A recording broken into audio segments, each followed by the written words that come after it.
What I understand of Philosopher, a terrible explosive in the presence of which everything is in danger. Nietzsche. 7 ways to become a better philosopher. Number 1. Be more curious. Get above black and white thinking. Think in color. Manifest awe. Channel fascination. Become so utterly curious that no amount of certainty can hold you down. When you become more curious, you go from small picture believing to big picture thinking. You transcend the ego and its attachments. Through non-attachment, you see how everything is attached. Without curiosity, you're without wonder. Without wonder, there's no inquiry. And without inquiry, you're stuck with cultural conditioning, indoctrination, propaganda, and brainwashing. Don't get stuck in certainty. Unwash the brainwash. Slap even the face of God if he tells you there is nothing more to learn. Stay curious, stay thirsty, stay hungry. Number 2, be more humble.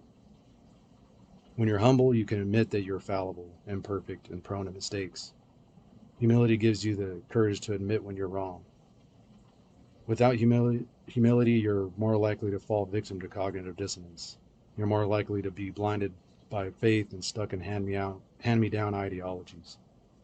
You're more likely to be clouded by pride. Humility brings you back down to earth. It unravels the roots, uncovers the bones, and strikes at the core of the human condition. It reveals the wizard behind the curtain was always you. It transforms your halo into a mortal coil. It gets you out of your own way. You free yourself to unlearn what you have been deceived into learning, to dig up your humanness, your primal providence, which has been buried under multiple layers of cultural conditioning. You free yourself to use philosophy as a chisel for the hard beliefs within you. Number 3, be more honest. Honesty hurts. It hurts existentially, it hurts the ego, it hurts people's feelings. But as Diogenes surmised, of what use is a philosopher who doesn't hurt anybody's feelings, especially one's own? Becoming a better philosopher requires brutal self-honesty. It takes embracing brokenness as a crucial aspect of wholeness. It takes honoring your most dishonorable moments and giving up all hope for a better past. Keep honesty ahead of hubris. Make sure the ego works for the soul and not the other way around. Honesty leads to philosophical flourishing. It rubs out delusion, illusion, and cognitive dissonance. Honesty is a whetstone. You are the blade. Sharpen yourself. Number 4, be more skeptical. No religion, ideology, philosophy, or politics has the answer. It's all questionable. It's all precarious. It's all procrastinating wrongness cast adrift on a sea of absurdity. Being skeptical is a superpower because it helps you keep things in perspective. It helps you question it all. It teaches you how to entertain a thought without accepting it. It teaches you why asking difficult questions will always be more important than receiving simple answers. It's your responsibility alone to align your interpretations with reality. And since you can never be sure if your interpretations are all aligned properly, it is also your responsibility to be vigilant, circumspect, skeptical, and open to new interpretations. There is only one deadly sin: giving up the true quest for the truth. Number 5, be more courageous. Be audacious, be dauntless, be impudent. In a world hung up on being comfortable and passive, be explosive. Trigger the easily triggered, beleaguer the bystanders, paint loud colors over black and white thinking. Live dangerously.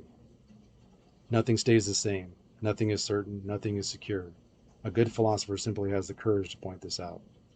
Challenge the powers that be, strategically disobey, lovingly crush out. Tenderly recondition your cultural conditioning. Dare to pull the blindfold from your brother's eyes, lest the blindfold be thrust upon yours. Number 6, be more flexible. Be resilient, be durable, be anti-fragile. Don't settle, don't get stuck, don't cling. Stay loose, stay flexible. Take a leap of courage out of faith. Learn how to existentially pivot. Pivot lest you become stuck.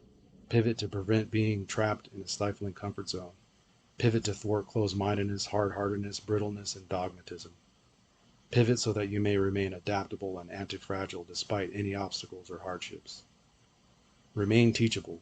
In a world that is dead set on what it has already learned, being teachable is a superpower. Number 7, be more humorous.